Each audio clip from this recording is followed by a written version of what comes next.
I'm Don Chadwick. I live in West Los Angeles. I work out of my studio, which is just adjacent to my home. So you've got these old stuffed chairs, you've got the laundry hanging. The most important thing is it's the contrast of daily life. It's survival. To me, it's just, it says everything about life. When I was 13, as a gift on that birthday, I was given a Polaroid camera. So that was my first involvement with a camera, and it's a bellows type camera. You would focus it with a scale here that gives you the number of feet, and the camera to me was a perfect metaphor for what went on in the future in terms of new materials, construction, a process that all had very valuable information for me as a 13-year-old and thereafter. The camera has always been a guide, and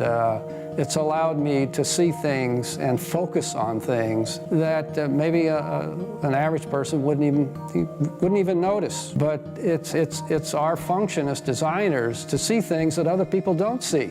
And when you're composing a photograph, for instance, you're being very selective. What is really important? Do I really need this, or can I do without that? So this whole selectivity process is part of the design process itself. And if you're a curious person like I am, you're constantly chewing away on this visual language that surrounds you. And then you extract out of that what you feel is necessary for your ideas that you're trying to improve on. And so the camera becomes an extension of your eyes. All right, my name is Don Chadwick. I am an industrial designer. I live in West Los Angeles. I have my studio and home here. To the Santa Monica Pier, which I photographed as part of the book.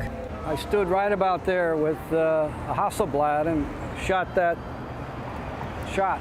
Yeah, it's the same.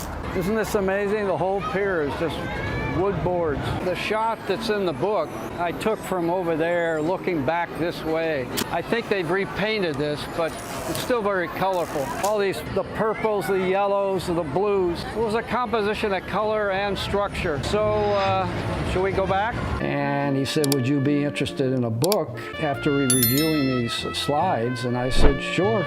I started to see how his photographic research influenced his design practice, and that nexus really interested me. So trying to take out things and focus on things so that the book had a very singular focus, which was that relationship of products to research, you know, input to output, right? So what's Don looking at and what's he producing? And so every image in that book has some connection to a product that he's done. So it's divided into a shop, a studio, and I have my studio office space up here. So we'll go up here and you can take some shots of more scale models. It was all made out of a combination of a cast resin and fiberglass. That wire chair there, that goes back to the early 60s. One of the important things when we did the studio is I wanted as much daylight as possible. In between furniture projects, mainly, when I had some time, I'd just go out on the street.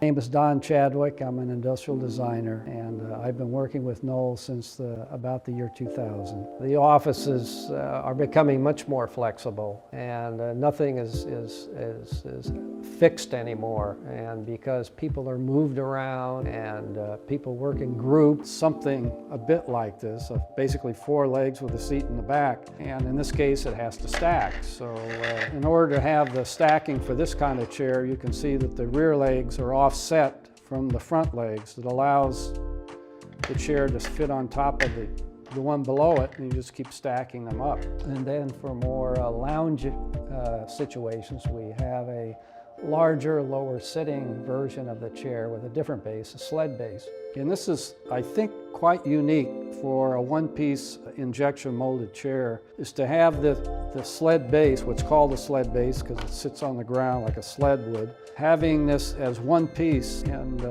that's not an easy thing to do in injection molding.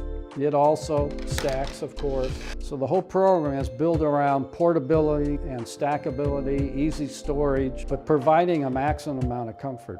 So each different chair has its own personality. One looks much lighter in scale, and the other is kind of lower slung, a little bit wider, a little bit deeper, because the seating position for lounging is a little bit different. And then we can dress the chair up or down depending on whether we apply a cushion to the seat, which gives variability in terms of color and texture and pattern. I don't know whether a chair like this becomes a so-called classic, but a good number of Knoll's designs have been around for a long time, and hopefully this will have a good long life. And shoot all this stuff. But photography for me is a very important part of the design. So they go hand in hand. Every piece on a chair, for instance, has a specific reason and a particular function. So when you combine all that together, it is a resultant of the forms being decided on by functionality. Well, a lot of the photography, you may be looking at objects that may have certain details of how things go together or the materials, and all of that influences a design you may be working on. These were taken to talk about the ergonomics of a chair, and I related how you use a chair, how you may have to manipulate a lever for the height or turn a knob to tighten for a tension control. And I found that on a clarinet, a violin, or a guitar, they were designed for the fingers and for the chin. So the human interaction with the product was critical. They all share a common language of putting together parts to achieve a certain functionality. A lot of us, I guess you would call documentary photography. You know, these are not glamour shots. Yeah. And there's no intention on doing pretty things. These are demonstrating the realities of catastrophe, of construction, whether it's been a riot, a fire, or an earthquake. This is what our city is about. These things carry an attitude and an aesthetic language, or kind of almost, you could say, ugly or brutal aesthetic language. And there's an acceptance of that brutality in the photography that I can see in Don's design work. You know, after seeing the burnt out lawn chairs from the Bel Air fire, all of a sudden you start to look at the charcoal body of the Aeron chair very differently, and it starts to, you know, the rawness of it really comes through. I found it fascinating, just how resilient our city is. A lot of photography over the years. Sometimes when I go back and I go into those files, it brings back a lot of memories. You know, you kind of forget until you see these again.